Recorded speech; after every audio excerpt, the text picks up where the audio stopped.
Online class हमारी बंद हो चुकी है।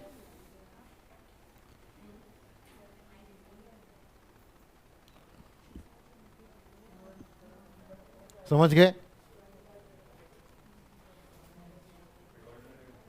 रिकॉर्डेड। अरे ऑनलाइन क्लास बंद हो चुकी है हमारी, ये बोल रहा हूँ मैं, पता नहीं क्यों।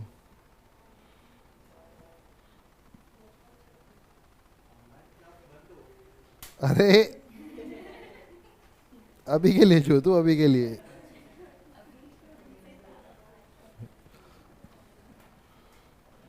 चलो आप लोग क्वेश्चन करो। A can do a piece of work in 48 days. B can do the same piece of work in 52 days. In how many days A plus B will do the same piece of work? पूरा लिखना। A can do, पूरा लिखना, मैं copy check करने आ रहा हूँ।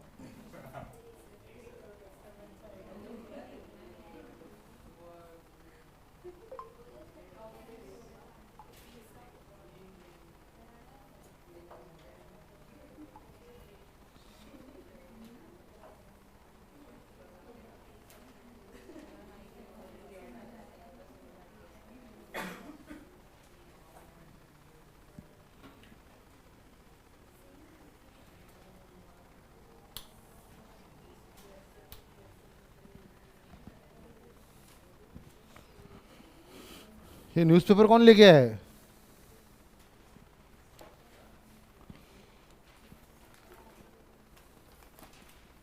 ये तो 28 अक्टूबर का न्यूज़पेपर है।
मैंने आपको इस क्वेश्चन को सॉल्व करने के कितने तरीके बताए हैं?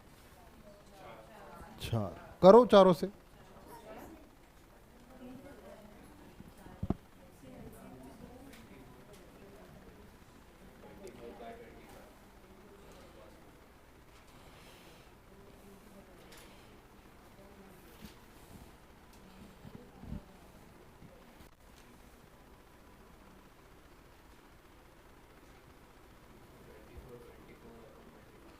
ट्वेंटी फोर अपॉन 25 आ रहा है क्या?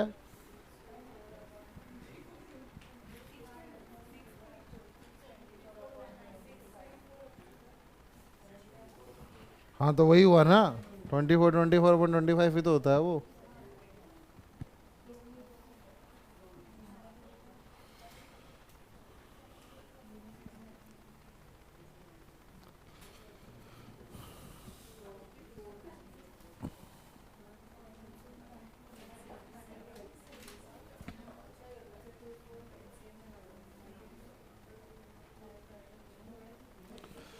देखिए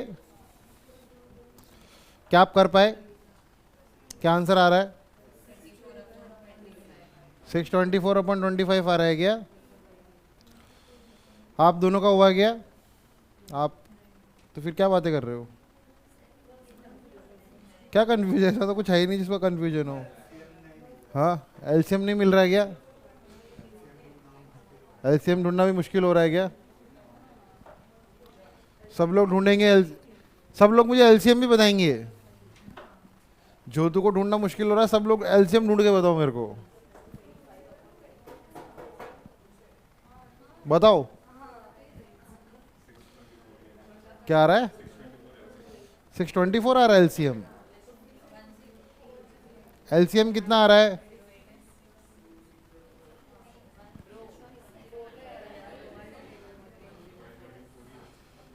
एलसीएम आएगा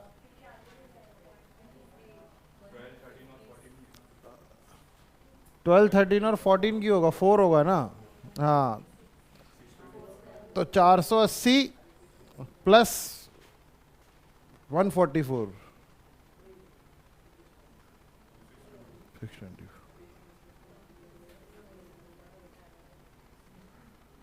क्या आप लोग कुछ कर पाए? तो देखिए, मैंने आपको इस क्वेश्चन को करने के 4 तरीके बताए। देखिए, यहाँ पे आप एलसीएम निकालेंगे तो पहले बोलेंगे ये 48 डेज ले रहा है ए, बी कितना ले रहा है 52 डेज, और इन दोनों का एलसीएम कितना होगा?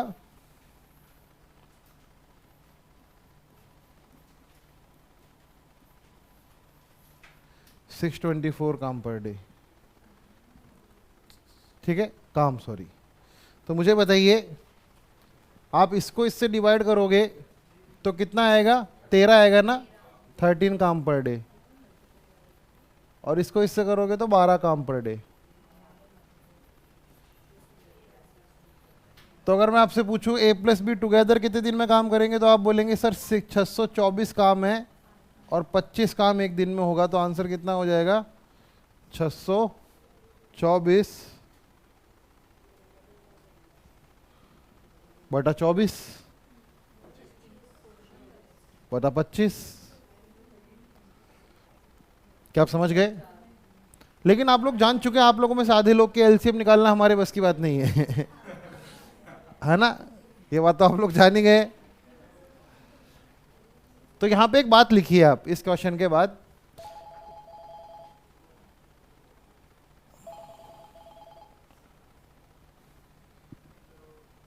बोलो, है भी? नहीं नहीं नहीं नहीं हुआ, मैंने वो ऑन कर दिया अंदर से। हाँ, अरे सिस्टम पे कर दिया। हाँ, ठीक है ठीक है। हाँ हाँ हाँ, बाद में डाल देना, बाद में डाल देना रिकॉर्डिंग।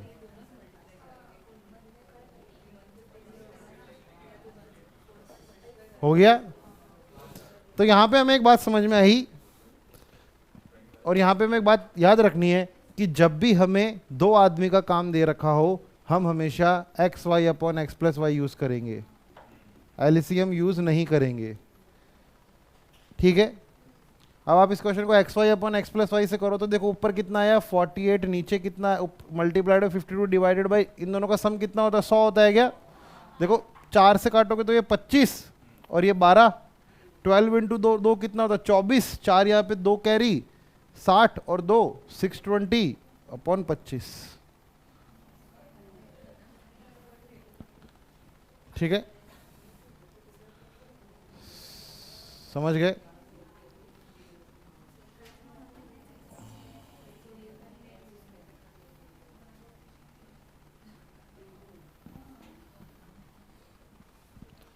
ठीक है, तो ऐसे निकाल सकते हैं। तो यहाँ पे आपको एक बात लिखनी कि जब भी दो आदमियों का काम दिया जाए तब हमेशा हम X Y upon X plus Y का यूज़ करेंगे, और जब 3 लोगों का दिया जाए तब हम हमेशा 3 या दो से ज़्यादा का, 2 से ज़्यादा लोग कभी भी होंगे तब हम एलसीएम मेथड यूज़ करेंगे। हालांकि उसके भी ऐसे फार्मूलाज होते हैं, लेकिन वो हमें पसंद नहीं है। ठीक है,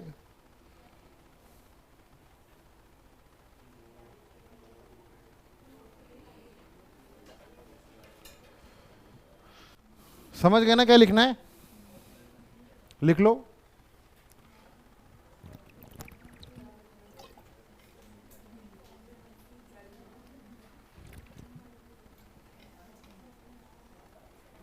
इनसे पूछो,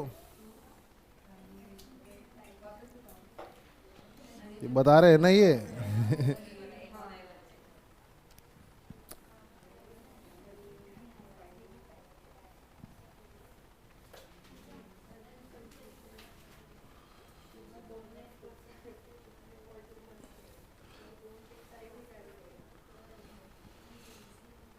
हो गया। चलिए अब बात करते हैं हम X Y upon X plus Y है क्या सिस्टम।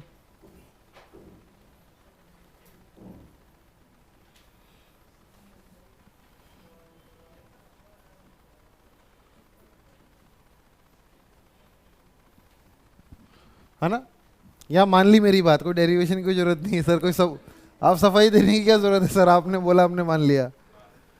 देखिए मुझे बताइए, ए किसी काम को करता है एक्स दिन में, A can do a piece of work in x days, B can do the same piece of work in y days, और हमें निकालना है क्या है, in how many days both A and B will together the same piece of work. ये question आपको पूरा पूरा लिखना है।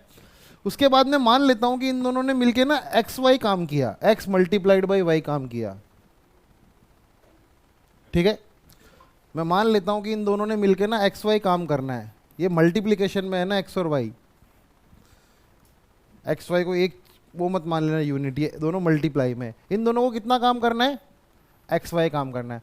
मुझे बताइए अगर ए एक दिन में एक पूरा काम एक्स दिन में कर देता है तो एक्स बाई वाई काम करने में, एक्स वाई काम करने में उससे कितना टाइम लगेगा, वाई काम पर डे करेगा ना ये।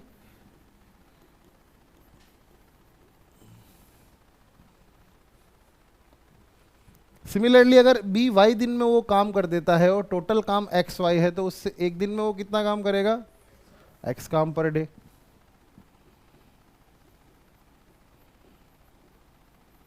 मुझे बताइए दोनों मिलकर एक दिन में कितना काम करेंगे,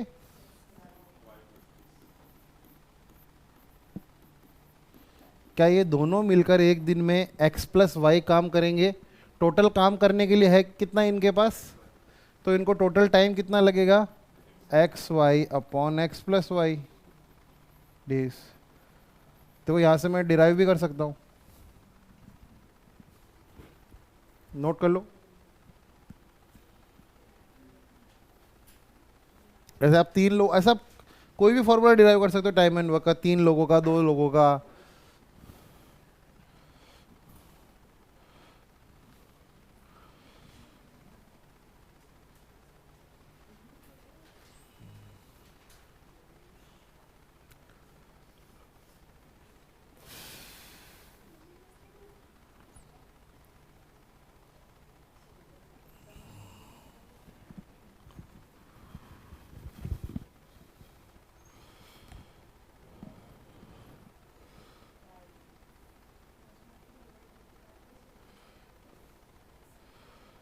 आपने कॉपी लाना भी छोड़ दिया है कि बुक छोड़ते छोड़ते।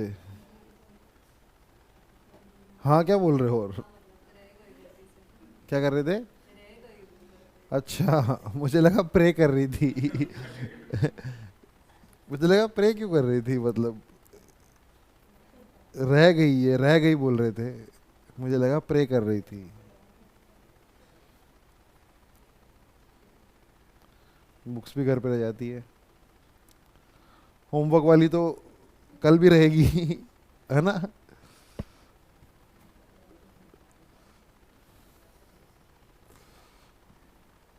आगे बढ़े। देखिए कुछ स्टूडेंट्स को अभी भी डाउट है इस डेरिवेशन में। क्या है क्या, इसके इस चीज को ना एक और चीज से डिराइव कर सकते हैं। अब वापस हम करते हैं derivation of X Y upon X plus Y का। मुझे बताइए एक दिन को कितने का, एक काम को कितने दिन में करता है, बी उसी काम को कितने दिन में करता है। मैं मान लेता हूं कि जो टोटल काम है वो कितना है, 1 है। अभी तो क्या 1 वाला था, एक्स वाई वाला। तो मैं एक काम मान लेता हूं, मुझे बताइए एक दिन में कितना काम करेगा,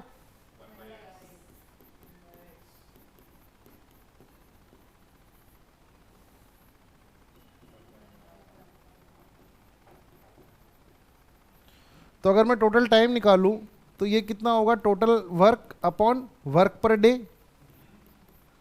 यही होगा ना। टोटल टाइम बराबर कितना होता है, total work upon work per day. तो टोटल टाइम निकालने के लिए टोटल वर्क कितना है 1, और टोटल टाइम वर्क डन कितना है, तो ये कितना हो जाएगा। मैं यहां से भी इस चीज को प्रूव कर सकता हूं। क्या किसी को डाउट है दोनों डेरिवेशंस में? नोट कर लो इसे भी।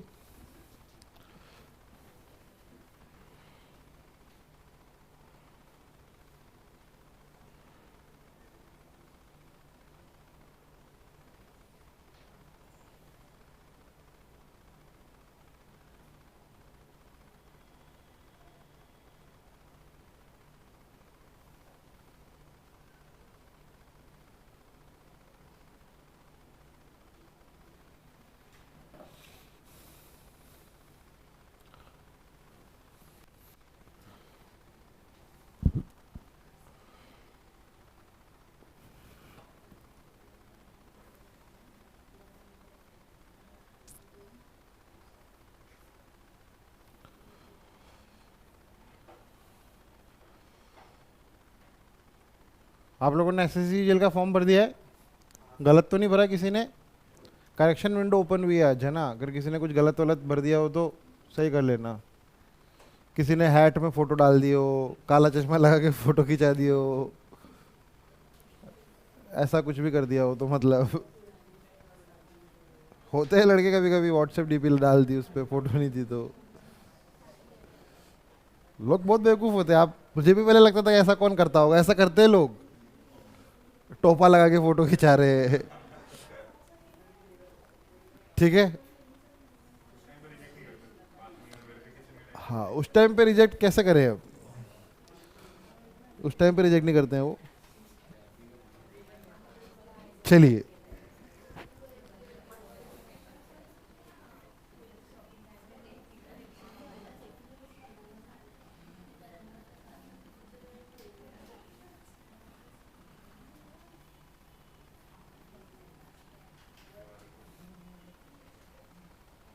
क्या मुझे बताइए, ये तीनों चीजें आप लोग जानते हैं?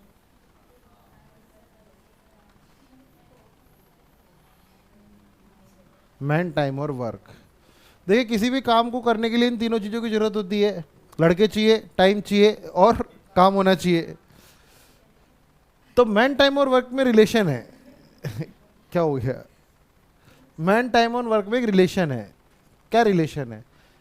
देखिए, कभी भी हमें को किसी चीज में रिलेशन निकालना होता है तो हमें एक चीज कांस्टेंट करनी पड़ती है। मतलब कभी भी आपने कभी मैथ्स वैथ्स पढ़ी है कुछ, तो मतलब फिजिक्स केमिस्ट्री थोड़ी बहुत पढ़ी है बचपन में? आप लोगों से कांस्टेंट निकालते थे ना, मतलब मैन, टाइम एंड वर्क जो है वो हम पढ़ रहे हैं, और यहाँ पे हम इन तीनों के बीच में कुछ रिलेशन देखना चाहते हैं। देखिए, मैं आपको एक बात बोलता हूं कि आप ना वर्क को कांस्टेंट कर दो। मैं वर्क को कांस्टेंट कर दूं, इस बात का क्या मतलब है कि हमको सेम काम करना है। अगर मेरे पास करने को वर्क कांस्टेंट है, अब मुझे बताओ मैन और टाइम के बीच में क्या रिलेशन होगा?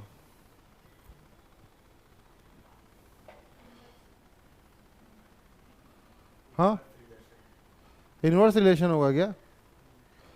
जो तो बिल्कुल सही कह रहा है, इनवर्स रिलेशन होगा। देखिए, मेरे पास करने के लिए काम है, मैंने बोला कि सफाई कर दो यहाँ की, तो आप लोगों ने बोला हाँ हम सब करेंगे, तो मैन बढ़ गए तो टाइम कम लगेगा ना। समझ रहे हो मेरी बात? नहीं समझे? कोई भी काम फिक्स है हमारे पास, हमें अगर उसे करना है, मैंने बोल दिया कि इसकी पेंटिंग करनी है इस पूरे ऑफिस की, तो आप बोलोगे आदमी बढ़ाओ तो टाइम कम लगेगा। ये बात पक्की है ना? किसी भी कांस्टेंट काम को करने के लिए आदमी कम होंगे तो टाइम ज्यादा लगेगा। तो ये रिलेशन, इस रिलेशन को क्या बोलते हैं? Inversely proportional relationship. Inversely proportional और प्रोपोर्शनल का मतलब समझते हो आप लोग? नहीं समझते हो? ये देखा है आपने कभी? ये देखा है आपने जिंदगी में? हाँ, ये एड्स का सिंबल उल्टा नहीं बनाया मैंने, ये इनवर्स एड्स का सिंबल होता है ना, ऐसा ऐसा कुछ होता है ना, वो ऐसा होता है ना वो। हाँ, तो ये प्रोपोर्शनलिटी का सिंबल होता है ये। मतलब कि यहां पर मैं कह सकता हूं कि जब वर्क कांस्टेंट है ना, तो मैन और टाइम के बीच में क्या है ना, इनवर्स रिलेशन है, ऐसा लिखते हैं इसे। इनवर्स रिलेशन का सबसे बढ़िया एग्जांपल क्या है, आप पढ़ोगे नहीं तो पढ़ाई और नंबर के बीच में इनवर्स रिलेशन है या डायरेक्ट रिलेशन है? डायरेक्ट है क्या, है ना। और पढ़ने और टाइम पास खेल कूद के बीच में इनवर्स रिलेशन है या डायरेक्ट रिलेशन है? मार्क्स और चिल के बीच में कैसा रिलेशन है? हाँ, इनवर्स रिलेशन है। तो समझ गए अब आप लोग, फील आ गई होगी। तो पहला रिलेशन हमने लिख लिया, मैंने वर्क कांस्टेंट किया यहाँ पे, वर्क। अब मैं मान लो यहाँ पे मैं कर देता हूँ टाइम कांस्टेंट। मेरे पास टाइम कांस्टेंट है,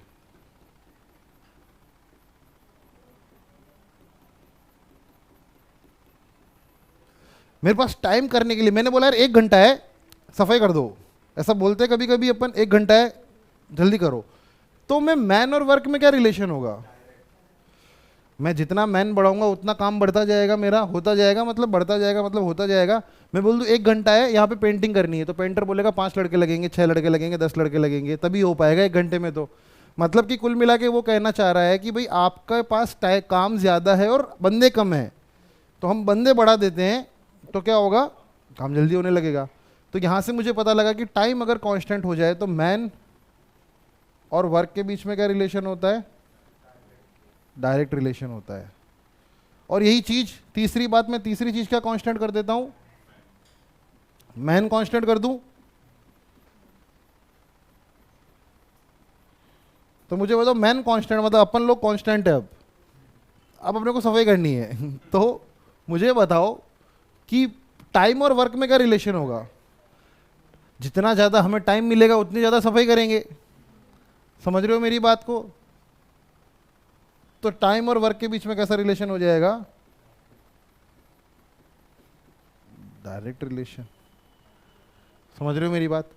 पर यहां पे देखिए एक चीज कांस्टेंट करनी पड़ती है हमें। एक चीज कांस्टेंट करोगे तभी आप किसी और चीज के बीच में रिलेशन निकाल पाओगे। आप किसी चीज को किए बिना, मतलब किसी चीज के बीच में आपको रिलेशन निकालना है, तो ऐसा पॉसिबल ही नहीं है हमारे यूनिवर्स में, फिजिक्स में, कि आप किसी चीज को कांस्टेंट ना रखें। आप लोगों ने कुछ कुछ चीजें सुनी होगी, जैसे Planck's constant, Avogadro constant, atomic number, light, speed of light. सुनी है ना ये बातें? मतलब ऐसी व्हाट्सएप पे तो सुनी होगी कहीं। ये चीज़ें होती है ना, मतलब बॉर्स रेडियस, जो mass of electron, mass of proton, radius of electron, ये सारी चीज़ें कांस्टेंट है। अब स्पीड ऑफ लाइट हमेशा कांस्टेंट है, ग्रेविटी की जी की वैल्यू हमेशा कांस्टेंट होती है ना। कहीं भी चले जाओ, नेपाल चले जाओ या इंडिया, कहीं भी जी स्पीड ऑफ लाइट हमेशा कांस्टेंट है, हर जगह कांस्टेंट है।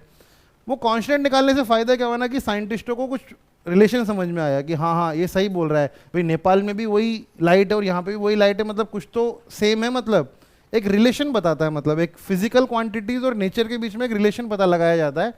और हम किसी चीज़ को कांस्टेंट करते हैं तभी हम दो चीज़ों के बीच में रिलेशन निकाल पाते हैं।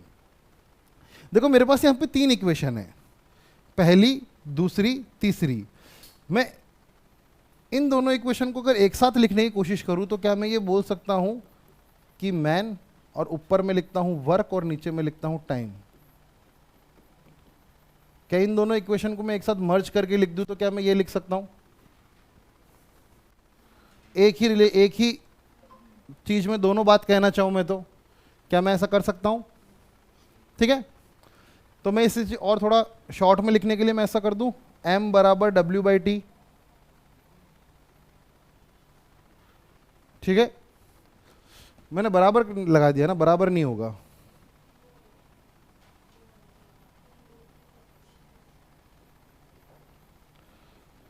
देखिए मैं अभी आपको बता रहा था कि जब अभी फिजिक्स, केमिस्ट्री, हम इन चीज में कैलकुलेशन कर रहे होते हैं, तब हमेशा हम हमेशा इक्वल टू कभी इन्वॉल्व होते ही नहीं है। वहाँ पे कभी इक्वल टू नहीं लिखते हम कि सूरज जो होगा वो इक्वल होगा, ऐसे थोड़ी लिखते हैं। हम पहले कुछ रिलेशन निकालते हैं कि यार लाइट वहाँ से आने में इतना टाइम ले रही है, पौधे इसमें इतने उग रहे हैं, तो इनके बीच में एक रिलेशन हमने निकालने की कोशिश की, बेसिकली एक प्रोपोर्शनलिटी निकालने की कोशिश करी हमने। और जब भी हमारे पास मैथ्स में वो चीज़ लेके आते हैं, क्योंकि at the end of the day तो मैथ्स ही आ जाएगी नीचे आके, तो फिर उसमें प्रोपोर्शनलिटी का साइन नहीं काम लेते हम। तो हम क्या करते हैं, उस प्रोपोर्शनलिटी के साइन को हम हटा देते हैं, और क्योंकि हमें मैथ्स को सॉल्व करने के लिए इक्वल टू का साइन चाहिए, तो मैं वहाँ पे इक्वल टू का साइन ले लेता हूँ। लेकिन प्रोपोर्शनलिटी कहती है कि आप मेरे को ऐसे नहीं हटा सकते, आपको एक कांस्टेंट डालना पड़ेगा। जैसे आप लोगों ने कई, जैसे जितने भी कांस्टेंट मैंने नाम बोले थे, एवोगैड्रो नंबर, मोल वगैरह, आपने पढ़ा होगा ना कभी बचपन में। क्या होता है एवोगैड्रो नंबर? एवोगैड्रो नंबर क्या होता है? केमिस्ट्री नहीं पढ़ी अभी आप लोगों ने? अभी पढ़े ही होगी ना मैडम ने। एवोगैड्रो नंबर क्या होता है? Avogadro number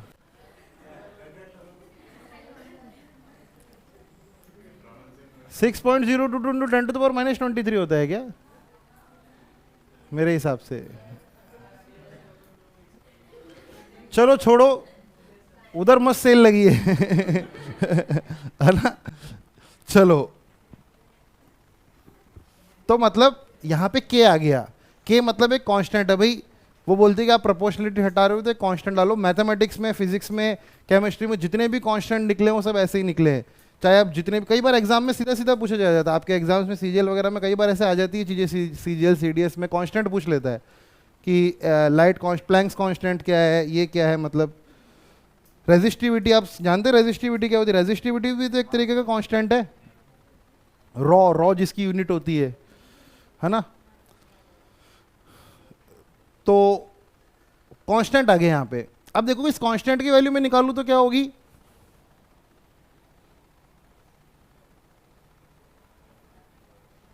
mT/w। मतलब साइंटिस्ट क्या करते थे, कांस्टेंट निकाल लेते थे और फिर वो जाके हर जगह चेक करते थे, तो बोलते थे अरे ये तो हर जगह कांस्टेंट है, तो उसका नाम ही कांस्टेंट है। जैसे स्पीड ऑफ लाइट है, ग्रेविटी है, प्लैंक्स कांस्टेंट, इलेक्ट्रॉन की स्पीड, इलेक्ट्रॉन की रेडियस, हर चीज़ की। तो यहाँ से हमें कांस्टेंट मिल गया और ये m t और w के बीच में एक रिलेशन दे रहा है। अब ये m t और w के बीच में एक रिलेशन दे रहा है। तो मुझे एक बात बताइए, क्या ये m t और w है? क्या मैं यहाँ पे ऐसा कुछ लिखता तो भी आपको कोई फर्क पड़ता? कोई फर्क पड़ता आपको? अगर मैं इस पूरे प्रोसेस में m1t1w1 भी लिख देता तो भी कोई फर्क नहीं पड़ता। मुझे बताइए, क्या एक दूसरा ग्रुप है जो m2 है, जो टाइम t2 लेता है और काम w2 करता है, क्या उनका भी कांस्टेंट सेम रहेगा या उनका कांस्टेंट अलग हो जाएगा? भाई कांस्टेंट का मतलब क्या हुआ है? वो हर चीज़ के लिए कांस्टेंट है। तो मुझे बताइए, क्या ये दोनों बातें बराबर है? तो मैं यहाँ कह सकता हूँ कि m1t1/w1 बराबर m2t2/w2।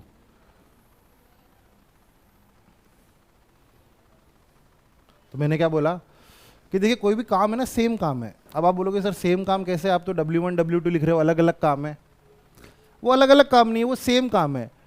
w1 और w2 मान लो कि सेम काम के अलग अलग पार्ट भी तो हो सकते हैं, कि आपने पोछा लगा दिया, आधे लोगों ने झाड़ू लगा दिया, तो सेम काम था ना, सफाई करने का ही काम था, लेकिन काम आधा आधा कर लिया।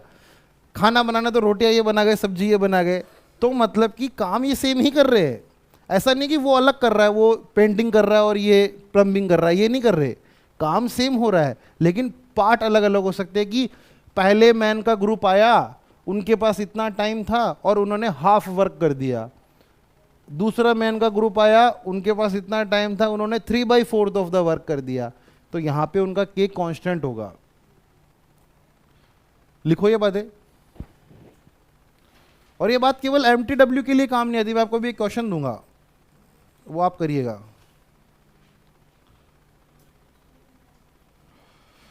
तो यहां पे आप सब कुछ लिखने के बाद एक बात लिखना, सब कुछ लिखने के बाद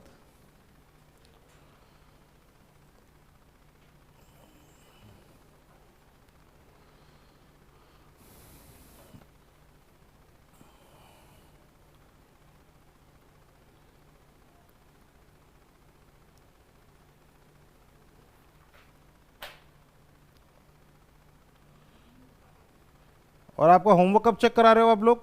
कल आखिरी डेट है होमवर्क चेक कराने की। कल जो होमवर्क नहीं करके लेके आएगा उसे फिर आगे अलाउ नहीं किया जाएगा।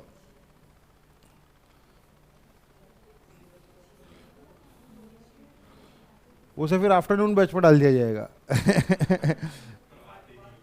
हाँ, उसे आफ्टरनून बैच में डाला जाएगा।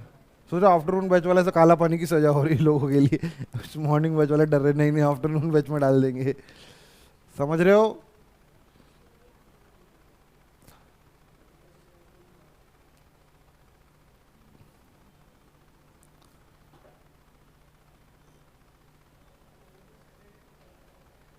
तो सब लोगों की 6 शीटें कल कंप्लीट चाहिए, है ना? हो गई आपकी? जमा करने की बात चल रही है अब। आप लोगों को ला लगे जमा करानी है कि ये हमारा हो गया। देखता तो बहुत कुछ हूँ, भूल जाता हूँ। तो मेरे से पड़ी रहेगी तो मेरे को हाँ हुआ हुआ। आफ्टरनून वालों का भी आज होमवर्क बहुत भारी चेक करना है। वो है ना, टेस्ट को 2 2 बार करके लाने का। जमा का किया? जमा का हुआ? ये नोट कर लिया? जो ऐसे मैंने जमा किया हुआ होमवर्क भी धोखाधड़ी से ले जा चुका है मेरे से कोई, तो उसका तो मेरे को कुछ ऐसा याद नहीं है। मैं उल्टा गुम। क्या हुआ?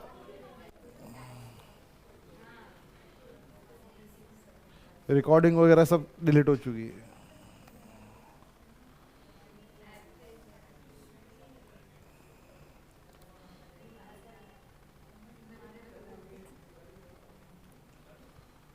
प्रॉफिट एंड लॉस के जितने कराए थे उतने भी तो करके लाने थे आज।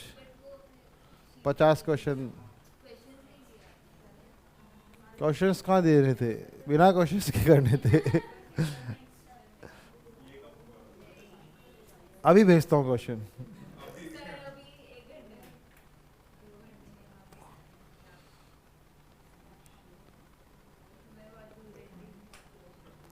आप वापस मत आओ फिर।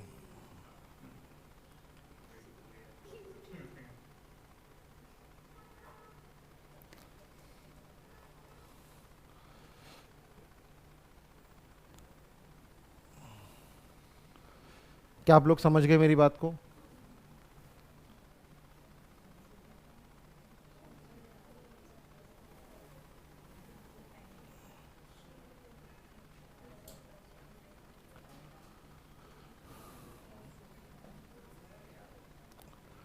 मुझे एक बात बताइए आप लोग, कि आपको बस 1 मिनट का टाइम मिलना चाहिए ना बातें करने का। ऐसी क्या बातें आप लोगों के पास? क्या डिस्कस कर रहे होते हो? मुझे भी बताओ।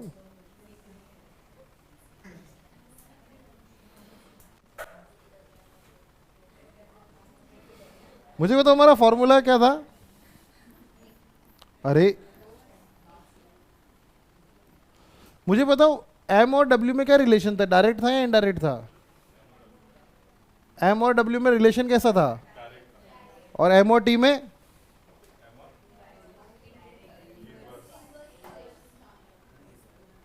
अब देखिए, जिसमें इनवर्स रिलेशन था वो तो बाजू में आ गया, और जिसमें डायरेक्ट रिलेशन था वो नीचे चला गया। ऐसा ही होता है ना?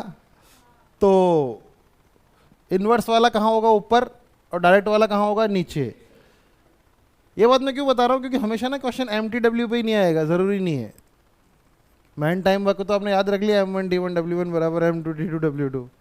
क्वेश्चन अलग भी आ सकता है, तो वहाँ पे आपको ये पता लगाना होगा कि रिलेशन क्या हो रहा है। जैसे कि मैं आपको एक क्वेश्चन देता हूँ। क्वेश्चन है, 4 मैन 80 दिन में 80 रुपये अर्न करते हैं। तो बताइए, 5 मैन एक्स डेज में 140 रुपये अर्न करते हैं। तो मुझे बताइए एक्स की वैल्यू क्या होगी? 4 मैन 80 दिन में 80 रुपये अर्न करते हैं, और 5 मैन एक्स डेज में 140 रुपये अर्न करते हैं। तो मुझे बताइए एक्स डेज की वैल्यू की में एक्स क्या होगा?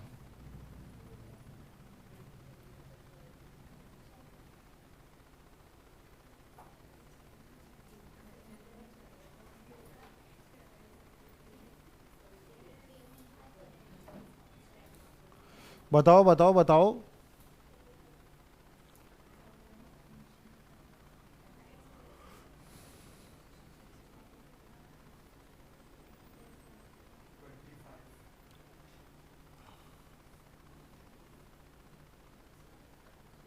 कैसे मतलब 25? हाँ 112 आ रहा है क्या? अब देखते कैलकुलेट करके अभी।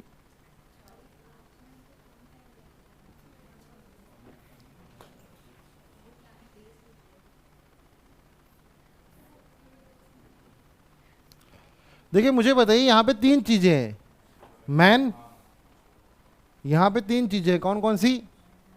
मैन, टाइम और अर्निंग। क्या यहाँ पे 3 चीजें? मैन, टाइम और अर्निंग। मुझे बताइए जब मैं अर्निंग को कांस्टेंट कर दूं तो मैन और टाइम के बीच में क्या रिलेशन होगा? इनवर्स रिलेशन होगा। इनवर्स क्यों होगा? जितने ज्यादा मैन उतना कम टाइम लगे। मैं मान लेता हूं कि देखो हमारे पास इस दादर में कमाने को केवल 5,000 रुपए है, मान लो दादर बहुत छोटा है, हमें पास कमाने के लिए केवल 5,000 रुपए है। तो जितने ज्यादा लोग होंगे उतने कम टाइम में वो कमा लेंगे ना। मतलब 50 लोग कमाने निकल गए 5,000 रुपए, जल्दी कमा लेंगे। केवल 2 ही निकले तो ज़्यादा टाइम लगेगा। मतलब कि यहाँ पे इनके बीच में इनवर्स रिलेशन है। अगर मैं टाइम को कांस्टेंट कर दूं, अगर मैं टाइम को कांस्टेंट कर दूं तो मुझे बताइए मैन और अर्निंग में क्या रिलेशन होगा? जितने ज़्यादा मैन उतनी ज़्यादा अर्निंग। तो मैन और टाइम के बीच में क्या रिलेशन होगा? मैन और अर्निंग के बीच में। तो यहां से मैं निकालने की कोशिश करूं तो क्या मैं बोल सकता हूं जो डायरेक्ट होता है वो डिनोमिनेटर में आ जाता है और जो इनडायरेक्ट होता है वो ऊपर आ जाता है। सॉरी ऐसा ना,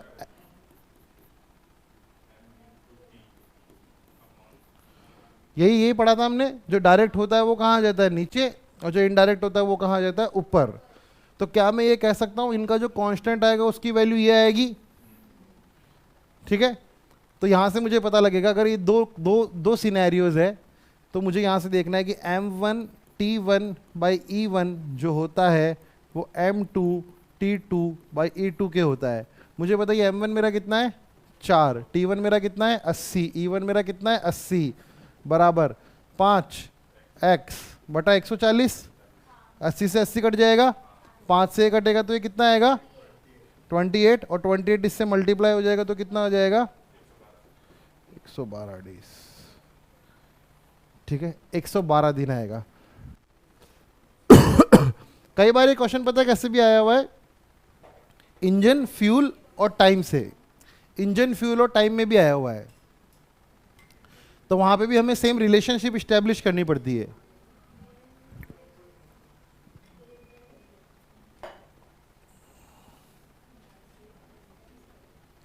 ठीक है।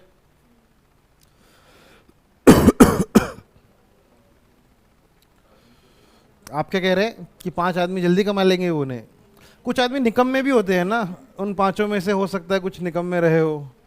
आपको क्या पता उनकी एफिशिएंसी क्या है? आपको पता है कि वो समझदार है कि वो आप जैसे हैं कि कैसे है? मतलब हमें नहीं पता ना कुछ, तो कुछ नहीं कह सकते हम उनके बारे में। तो उन्हें ज़्यादा समय लगेगा, कुछ लोगों को ज़्यादा समय लगता है चीज़ें समझने में।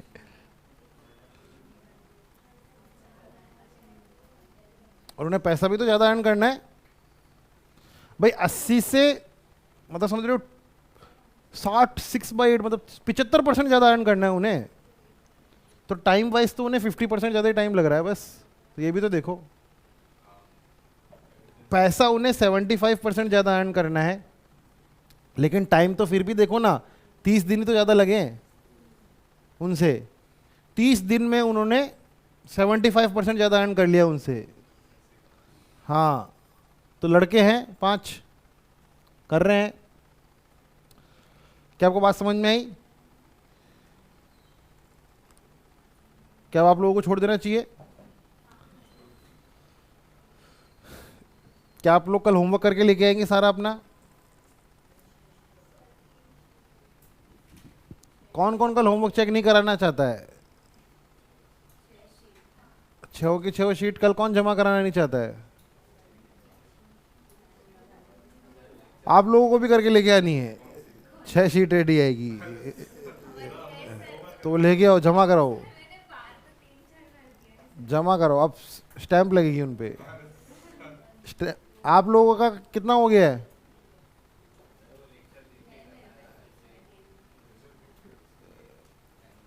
लेक्चर देख के करना है मतलब बिना देखे भी कौन कर रहा है? तो फिफ्थ और सिक्स शीट में तो आप एब्सेंट नहीं थे, फिफ्थ में भी थे, मिक्स डीआई में भी थे, तो फिर कैसे काम चलेगा? क्या क्या आपके हिसाब से क्या करना चाहिए? आपके हिसाब से क्या करना चाहिए मेरे को? एक महीने बाद बात करूं आपसे, ये कहना चाह रहे हो आप? टेस्ट तो कल ही है, सरप्राइज टेस्ट हो सकता है कभी भी। क्यों? कौन सा लेक्चर बैठना है? तो अब आप बहुत काम से गए थे अर्जेंट, तो उत्तराखंड की सरकारी आपने बचा के आए हो, वहां पे तो क्राइसिस हो गए थे पॉलिटिकल बहुत भारी।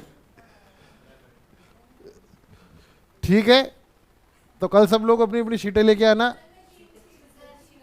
अरे ये कोई बुफे है क्या जो मेरी मर्जी होगी जो खाऊंगी मैं? अरे नहीं,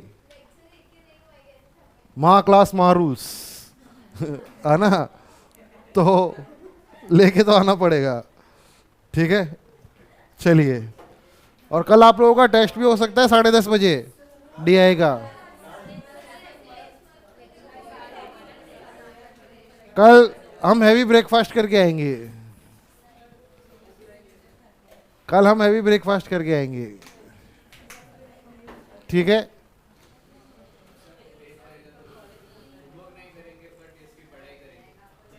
अरे ये कोई वो है क्या? टेस्ट के लिए तो आपको हमेशा तैयार रहना पड़ेगा। आप लोग स्पेशल फोर्सेस के लोग हैं, आप लोग हमेशा तैयार रहेंगे मतलब। हाँ वो तो तभी तो इतना टाइम मिला है।